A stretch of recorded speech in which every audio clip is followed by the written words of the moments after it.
Right, come here. You got it. All right, bring your booty over here. There he goes. There he is. Hi.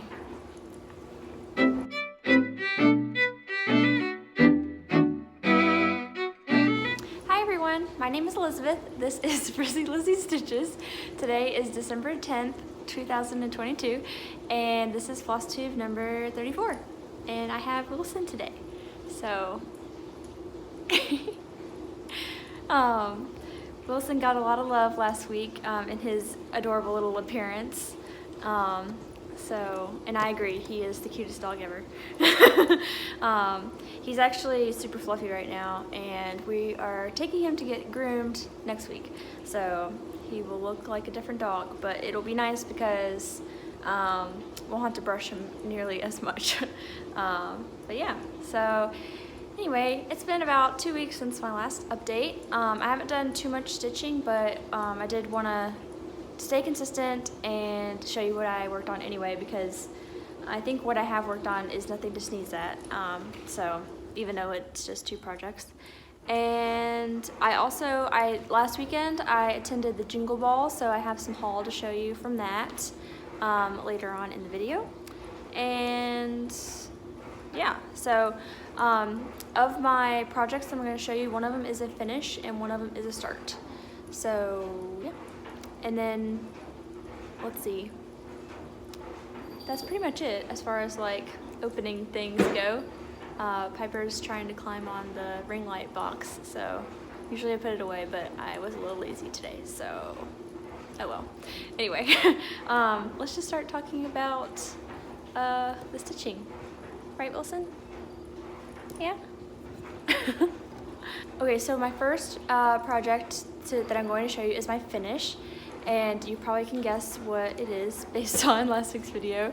The pattern is called Coraline Figure by Abbie Designs, and this is what it looked like last time I showed it to you 2 weeks ago, and this is what it looks like now.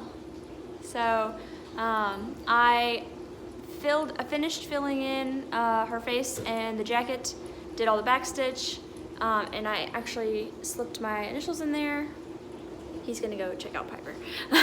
I slipped my initials right in there underneath her bag, and yeah, the camera's not really picking up very well the color of this fabric. It definitely is more, I feel like it might be more warm toned in person, but it's from Color & Cotton, and it's a opalescent Lugana 32 count in the color Salem, but it is definitely like a purple lavender, I guess, kind of thing.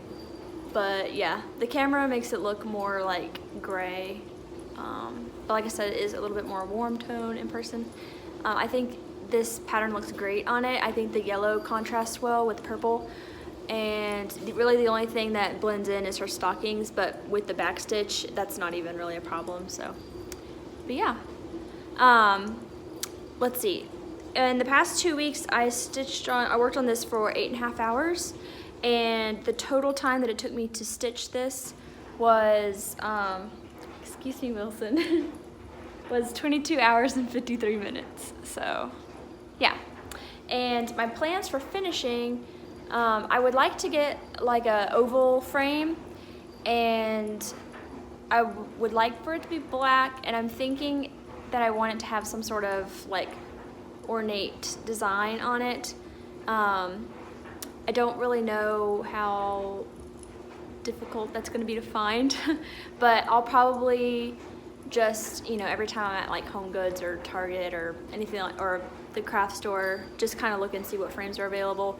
And even if they don't have, like if they have what I'm looking for and it's the wrong color, I can just spray paint it or something. So yeah, but I definitely want to put it in a black oval frame. As far as like the design goes, I'm kind of up for whatever I'm able to find. So, but yeah, that is Coraline by Abbie Designs. So. Okay, and then when I finished that, I actually finished all of that while I was doing the Jingle Ball last weekend. And so when I finished, I started a Mill Hill Christmas ornament. And let's see, I'm getting everything tangled. Okay, so this one is from their Snow Globe Charmed Ornament series, and this is the Gingerbread House Globe. It looks like this. And these Mill Hill kits come with everything you need.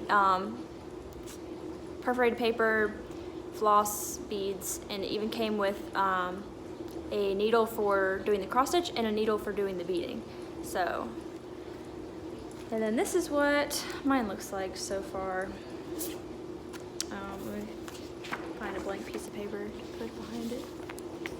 Yeah, so this is what mine looks like. I pretty much have all of the bottom part of the snow globe done, except for obviously like the back stitch and the beads. But yeah, now I'm working on stitching the top part of the globe. So my plan is to finish this so that I can hang it on my tree, because last year I stitched the Satsuma Street Snow Buddy ornament, which I don't think, it's like at the very top, like you can kind of see it right up there, right there. So anyway, I stitched that one last year. So this is kind of my plan for my ornament for this year. So, and I do have a couple other like perforated paper ornament kits, another Mill Hill and another Satsuma Street, but they probably, I'm happy to do one a year, because there's just so many other projects that I spend my time on throughout the year. So, but yeah, that is what that is looking like. So hopefully maybe next time I guess next time I'm not gonna have another Flosstube update, and I'm probably not gonna show that in the whip parade. So follow me on Instagram if you want to see what that looks like finished, because I definitely will share a photo of it there. So, and if it's linked in, my Instagram is linked in the description box, but it's Frizzy Lizzie Stitches, just like my YouTube channel. So Piper is all the way inside the ring light box, just in case anyone was wondering. Okay, so let's see, that's my stitching, and we're not even like 10 minutes into this video, and I think a lot of it was like stuff I'm gonna have to cut out anyway, because it was just fluff. But yeah, okay, and I spent about 6 hours on the ornament. I am trying to keep track of that too, just out of curiosity. Okay, so now I'm gonna move into haul, which pretty much is all from the Jingle Ball. So I figured I would kind of take a second to talk about that and how fun it was. The Jingle Ball was a virtual stitching retreat of sorts, hosted by Lindy Stitches and I guess 11 other designers to make 12. And each designer had an exclusive chart, both inside the Jingle Ball ornament book as well as for sale in their own booth. So it was kind of like a shopping, entertainment, and social type event. So I think it was hosted on, I think I heard this from Pam and Steph from Just Keep Stitching, that it was hosted on the same platform that they did like Needlework Expo on, whatever their online market is. But yeah, anyway, so it was super cool. It started like Friday at 6 p.m. last weekend and went through Sunday. I think it was supposed to originally end on Saturday at midnight, but because of some technical difficulties that they had on Friday, they decided to keep it open a little bit longer. But yeah, so there was 12 different booths, one for each designer, and they had their exclusive chart for the event, as well as some other Christmas themed goodies and patterns for sale. And then they also, let's see, and then you could obviously buy the Jingle Ball ornament book. Then they had a bunch of meet and greets where the designers kind of did like Q&As with everybody over Zoom, and that was really cool. I watched a good handful of people. My favorites were Teresa Kogut and Amanda and Ashley from Frosted Pumpkin Stitchery. They were such a hoot, the two of them. And I'll show you in a second, because I purchased some of their charts from the event, but they were just really funny dynamic together, because Amanda is very like super high speed talking and like keeps losing her train of thought, and then Ashley just calmly sits there like reminding her what she's talking about.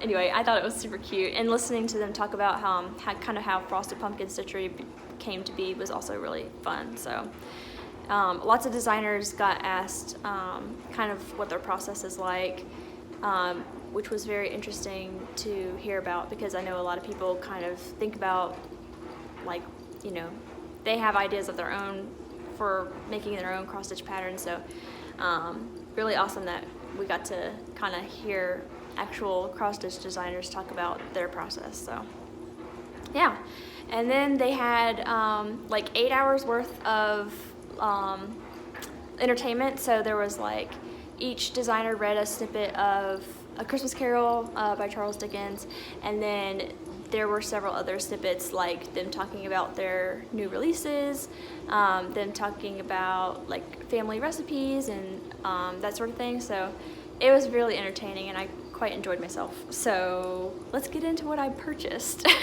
I have my iPad here. I don't know if I'm going to be lazy and just show you on my iPad, or if I'm going to actually try to post the picture on the screen, but I will start with the first pattern that really made me want to go to Jingle Ball, because all of these exclusive patterns for this event, you could only get them that weekend of Jingle Ball.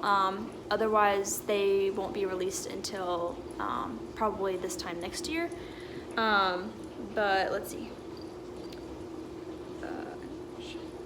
Okay, so the pattern that I saw that really made me want to get this, really like, do the Jingle Ball, was from Lindy Stitches. It's called Reindeer Games, and it looks like this.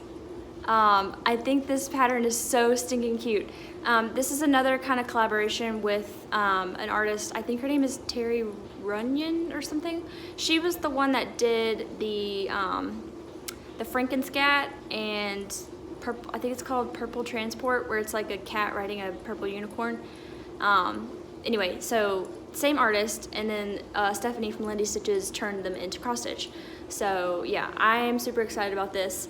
And like, the cat is kind of a dark gray, and then the dog is brown, but since I have a cat and a dog, I'm really considering making the cat a little bit lighter and changing the colors of the dog to be more like the colors of Wilson, and then to kind of balance all the colors, make the reindeer brown, since both my pets are mainly like gray. But yeah, but that pig is so stinking cute. I love the pig. And like on the sneak peek that she showed on her Instagram, you didn't even know that there was a cat on here, because she just had it zoomed in like around the pig, the dog, and the reindeer's face. So yeah, and then there's a cute little mouse down there. So yeah, no, I absolutely love that. Had to get that one. And then the rest of the stuff I purchased was, well, I bought the Jingle Bell ornament book, and the rest of the stuff that I purchased was from Frosted Pumpkin Stitchery. But first I'm going to show you the ornament. No, I'm not going to show you all of the patterns in the ornament book. I am really excited about, this is the hands-on design one, super into that one. And then I really like this giraffe from, I think it's the Blue Flower. Yeah, the Blue Flower is this adorable little giraffe. And then the Teresa Kogut Santa is really super cute. And then the Frosted Pumpkin Stitchery one, oh, I also really like the Tiny Modernist Nutcracker. But the Frosted Pumpkin Stitchery, theirs was Clementine the Fox.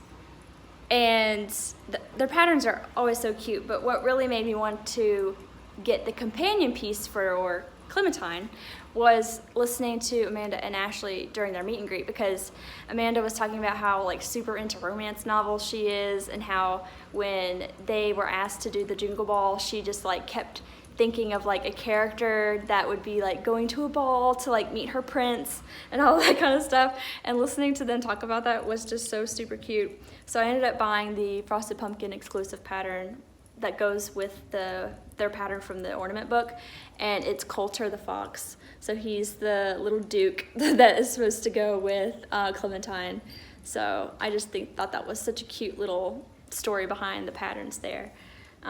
So yeah, I got Coulter, and then I also, Frosted Pumpkin was also having like a deal where if you purchased any tangible items that would be mailed to you, that you would get a free sticker.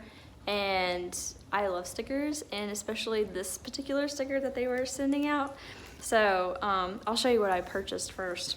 I did buy the little buttons that go with the Christmas wreath pattern because I do plan on stitching that next year. I would like to start it on Christmas, but that's just not gonna happen. So I will just start it sometime next year, and maybe I can finish it before next Christmas. And then I got a Frosted Pumpkin needle minder, which actually, this is my first and only Frosted Pumpkin needle minder. The shop that they work with to make these is called A Needle Runs Through It, and I believe it looks like on the back here she has her own Etsy, so I'm sure she has a bunch of other like wood burned products in her shop. But yeah, I absolutely love the snowflake, and that's what the sticker was. This sparkly snowflake, how cool. So I actually have started putting some stickers on my floss box. There's only like 3 on there right now, but I try to keep them somewhat cross-stitch related. So like there's a sticker that Frosted Pumpkin gave me that came with my Cozy Cafe kit, and then I have an Adam Hart cross-stitch sticker on there, and then the Dolly Parton sticker that Caitlin, my friend from StitchCon, gave me is also on my floss box. So this will be a new addition to my floss box. I just gotta find the perfect little place to kind of put it in there. So yeah, but I was super excited about that. And I think that's it for haul from Jingle Ball. So my other piece of haul is just my Color and Cotton Floss of the Month. I figured I would show that off. I haven't really shown off my of the month items lately, but anyway, these are the December threads. So and I think this is the All Colors Club, so if you haven't gotten yours yet, you don't want to be spoiled, you can look away for a few minutes, but this is what they look like. So they're really pretty. I think Solstice might be my favorite, this dark blue. So yeah. And then let's see. That is all of my haul. Okay, so next on the list, I wanted to talk briefly about my plans for next time, I suppose. So next week I will be filming and uploading a 2023 Whip Parade. I know it might be confusing as far as like, is it a 2022 Whip Parade or a 2023 Whip Parade? But the way I look at it is these are the whips that I'm taking with me into 2023, so these are my 2023 whips. And rather than it being, this is the end of the year and these were the whips that I worked on in 2022, because some of them obviously I finished and all that kind of stuff. So yeah, this will be my 2023 Whip Parade next week. You can, subscribe, click the bell icon or whatever, if you don't, make sure you don't want to miss that. And then as far as Flosstube updates go, I probably won't have another Flosstube update until January, simply because the next 2 weeks after next will be Christmas and then New Year's. And I'm just not going to put any unnecessary stress on myself to try to film and upload more content on the internet. But I will be active on my Instagram, so if you don't want to, or if you want to know what I'm up to and are waiting on a Flosstube update from me, feel free to follow me on Instagram. Again, that's Frizzy Lizzie Stitches. And yeah, so my goals for the rest of the month, which hopefully I will be able to accomplish. I think I will, because I'm doing so far so good. My goal is to finish the Mill Hill ornament that I just showed you earlier. I would like to finish Possum Song, and then I would also like to stitch the, I would also like to stitch the candy cane pie on Sweetest Pie by Frosted Pumpkin Stitchery. So I had originally mapped out like a deadline for each of those for this month, and I basically gave myself a week to do each one. So, but I finished Coraline like way earlier than I told myself that it was gonna take, so yeah, anyway. But since we are at the end of this week, and I'm not done with the Mill Hill Ornament, I probably am going to move on to the other things that I scheduled, because I actually scheduled the Mill Hill Ornament for the very last week of the month. So yeah, anyway, that's kind of that. Like I said, next week we will have a whip parade. I'm going to go into all of my projects and also talk about WhipGo and my plans for WhipGo, and kind of a very brief talk about how I am keeping track of all of my projects and how I'm kind of keeping organized, I suppose. I do have kind of an idea to do a full-fledged video on that, but that will be definitely next year. So yeah, anyway, if you have any other ideas, like video ideas that you would like to see that are not Flosstube updates, let me know, because I am looking to kind of broaden my content on my channel. So, and that's gonna be it for Stitchy related things. I do have books that I want to chat about briefly, so if you're into that, you can stick around, and if not, I appreciate you joining me for today. And yeah, let's talk about books. Okay, so the book that I just finished is called The Life-Changing Manga of Tidying Up. This is like the comic version of Marie Kondo's The Life-Changing Magic of Tidying Up. And this basically is just a fictional story. Actually, I don't know if, yeah, I think the character, like, this is supposed to be Marie Kondo, and this is the girl that she's like helping clean her apartment. I'm pretty sure she's like totally made up, but Marie Kondo is a real person.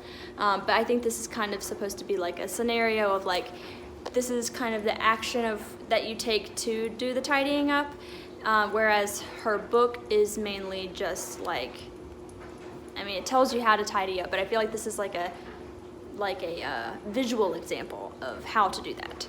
So anyway, this was a super quick read because it is a comic, and it's like less than 200 pages. I did borrow this from my library, and I really enjoyed this. I definitely think Marie Kondo's tidying method I think it can be extreme, but I also think it's very necessary to be extreme in some of those situations, because like there are some things that she tells you to just throw away that you really just don't need.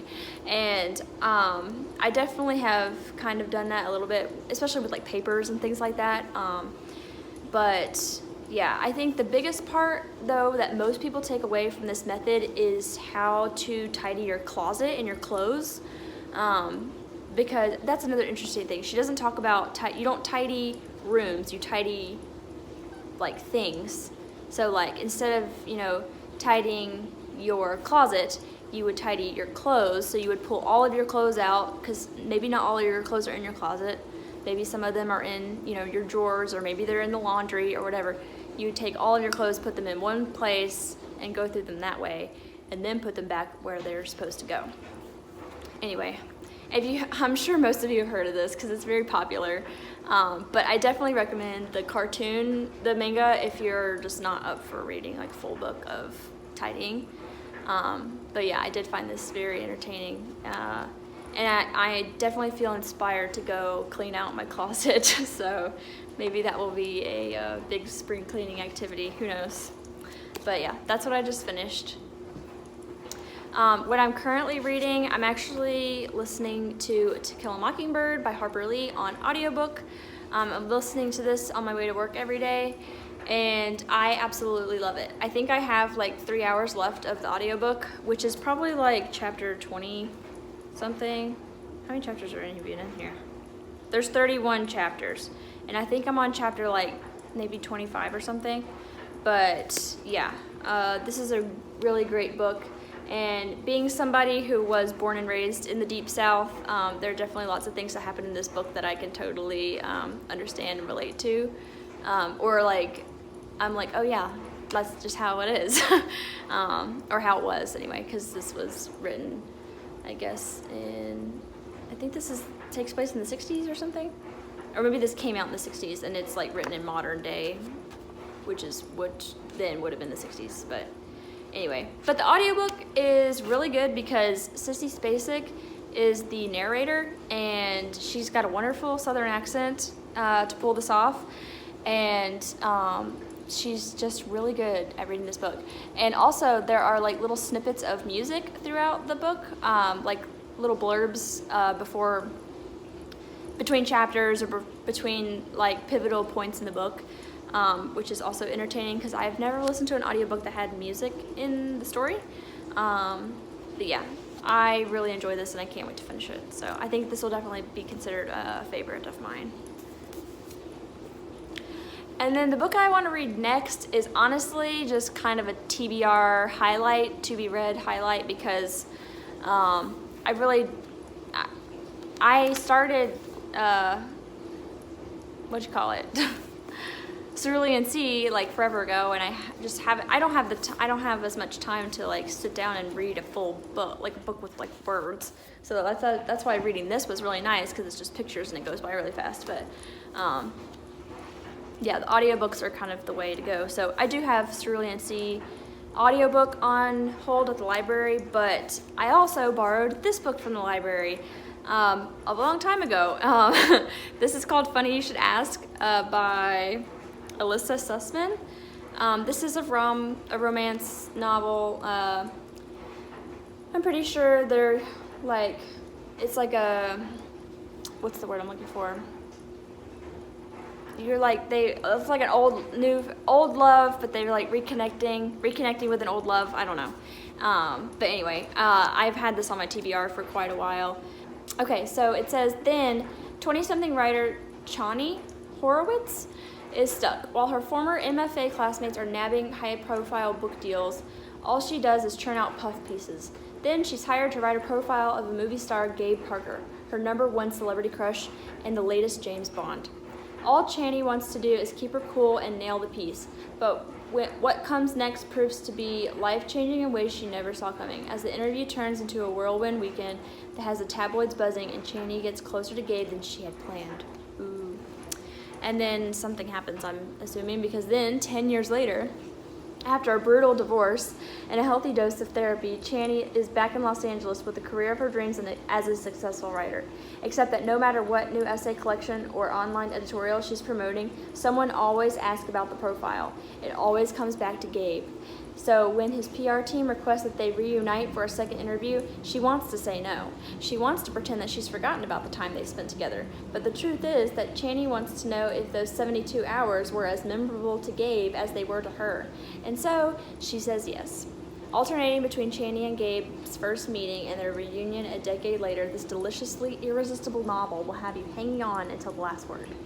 So anyway, it sounds fun, but we will see if I actually get to it, because like I said, this is a paper copy and audiobooks are kind of the way to go for me right now, simply because of my working a new job and not having as much time to sit on the couch and read a book. So anyway, but that's about it for books. I don't have anything else to tell you other than stay tuned for next week when I show you all of my projects that I have going right now, and possibly talking about plans for projects that I want to start next year too.